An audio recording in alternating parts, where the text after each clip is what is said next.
Boker Tov, Shavua Tov, nous sommes le dimanche 25 février 2018, le 10 Adar 5778, Daniel Haïk au micro, David Amara à la technique. Heureux de vous retrouver en ce début de semaine pour une nouvelle heure d'actualité. Une heure qui sera un petit peu plus courte qu'à l'accoutumée en raison de difficultés, dirons-nous, techniques qui prouvent à quel point nous sommes dépendants dans notre monde de notre portable, de notre téléphone portable.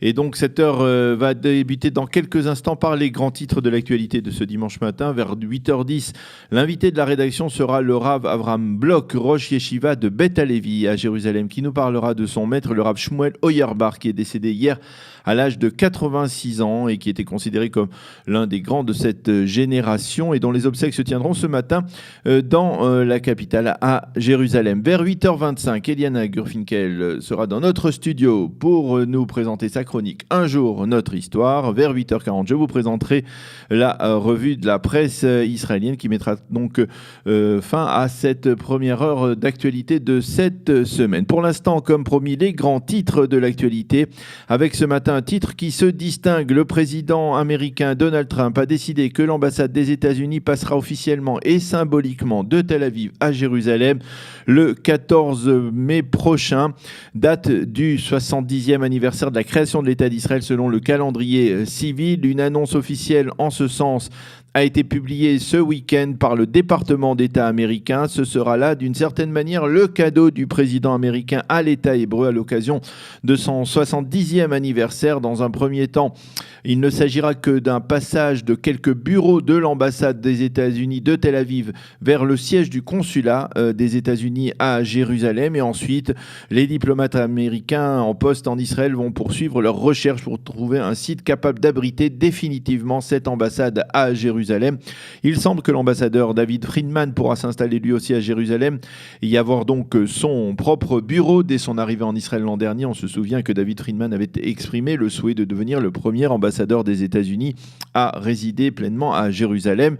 À droite, bien entendu, on s'est félicité de cette décision que l'on a qualifiée de grand jour, d'un grande information.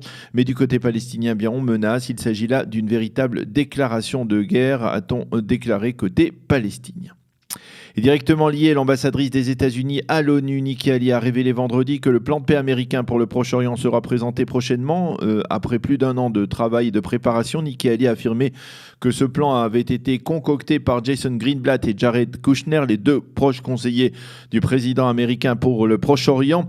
Je pense que ce plan ne plaira pas vraiment aux deux parties, mais je suis certaine qu'elles ne le détesteront pas, a déclaré Nikki Haley dans une intervention à Chicago. On ne sait pas encore quand ce plan sera révélé au grand public, mais cela pourrait donc se faire lors d'une éventuelle visite du président américain Donald Trump en Israël, peut-être donc autour du 14 mai, donc pour inaugurer l'ambassade à Jérusalem et à l'occasion du 70e anniversaire de l'État d'Israël. Binyamin Netanyahou devait être interrogé par les enquêteurs de la police ce mardi dans les affaires de Bezek, mais également comme simple témoin dans le dossier des sous-marins allemands, le dossier 3000. Mais hier soir, le Premier ministre a demandé à reporter cet interrogatoire à plus tard. Les enquêteurs souhaitaient en fait interroger M. Netanyahou alors que les principaux suspects dans cette affaire Bezek, l'affaire 4000, étaient toujours placés en garde à vue, mais à la demande de M. Netanyahou risque de contrarier leur plan. Le Premier ministre ne pourra pas se faire interroger la semaine prochaine car il sera à Washington pour participer à la convention de l'AIPAC, le puissant lobby juif américain. Et cela donc risque de freiner le travail des enquêteurs. Par ailleurs, Sarah Netanyahou devrait être également interrogée dans l'affaire Bezek, mais l'enquête risque de poser problème. En effet, Madame Netanyahou n'est pas fonctionnaire d'État et cela pourrait donc embarrasser quelque peu les enquêteurs. Quant à Shlomo Filbert, qui est témoin à charge, on le sait, dans l'affaire 4000, il devrait être interrogé également sur les relations entre Binyamin Netanyahou et le Israël Hayom. En effet, il y a plusieurs mois, Shlomo Filbert avait promis sous serment qu'il n'y avait pas de lien direct entre le Israël Hayom et le Premier ministre, mais c'était avant le déclenchement de l'affaire 2000 des relations entre Netanyahou et le patron de Yediot Aharonot, Nouni Moses.